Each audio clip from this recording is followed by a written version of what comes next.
Foundations of Biblical Hebrew, lesson number 2. Key concepts of the Hebrew language. One of the main things that we're going to focus on in this series of classes is going to be getting a mastery of the Hebrew letters.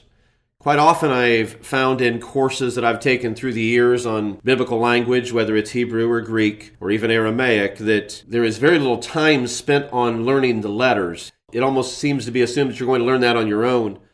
And very quickly the language classes move into the much more difficult areas of grammar and learning the different forms and long lists of vocabulary and other things. We're going to use a little bit different methodology in our approach to learning the Hebrew language in that we're going to focus very heavily on the letters. There's several reasons why I would focus heavily on the letters. One of them is that if you really have a mastery of the letters, especially knowing how to pronounce each letter, it'll make it much easier for you to read the Hebrew. Now, you're going to have to learn vocabulary, obviously, or though you'll be able to read and pronounce the Hebrew words, you won't know what they mean. But when you have a mastery of the letters themselves, this gives you a much better foundation for learning the vocabulary and reading the language. In addition, the Hebrew letters carry more significance than just being parts of words.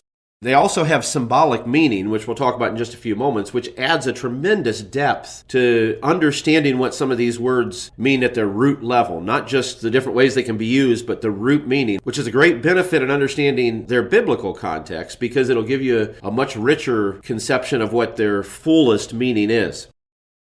The biblical Hebrew alphabet originally consisted of 22 principal letters and no vowels. It might seem strange to us to think an alphabet would not have vowels, and I don't want you to assume when that statement's made that there weren't vowel sounds. There were vowel sounds. When someone was speaking in Hebrew, they were sounding out the vowel sounds as well as the consonants of the words that they were using. When I say there were no vowels, I mean there were no vowels in the written Hebrew. You had to have enough of a knowledge of the context and the sentence structure and other things to understand precisely what each of those words were.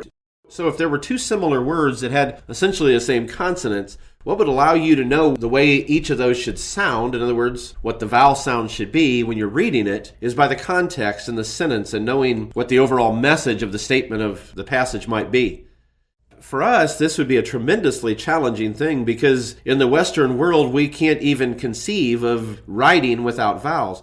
You try to write without vowels, it's a very strange thing, and though our mind most of the time can put together the words by inference, it still seems very odd and unusual to read or to write without vowels. But that was the original way the Hebrew language was constructed when written. 5 of the letters in the Hebrew alphabet have a slightly different form when they occur at the end of a word. When a Hebrew letter has a different form at the end of the word, that final form is referred to as a sophit. As an example of that, the final form of the letter mem, which we'll learn, is referred to as mem sophit. So they would use the name of the letter, and then they would follow that by the word sophit to let you know this is a different form of this letter.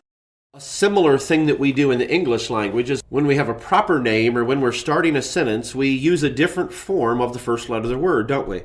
If we were starting a sentence with the word the, we would capitalize the T of the word the, wouldn't we? And that looks a little bit different than a lowercase t. Of course, the bar on the T is at the top instead of being near the middle like it is in a lowercase t. This is essentially the same thing that's happening with the Hebrew letters that have a sophit form. The sophit form is going at the end of the word, though. So there are times when a letter is used at the end of a word that it occurs in a different shape. You're going to notice when you see the Hebrew letters that the form of the letter looks different. Sometimes it looks dramatically different than it normally does. But I want you to think of this just like we would think of somebody capitalizing a letter in the English language. When we capitalize a letter, it changes the shape of the letter from the shape it has as a lowercase letter to the shape it has as an uppercase letter. And this is very similar to what this is in Hebrew, but this is a letter at the end of a word. Though we refer to our group of English letters as our alphabet, the Hebrew letters are better referred to as the Hebrew Aleph Bet, because those are the first 2 Hebrew letters, Aleph and Bet.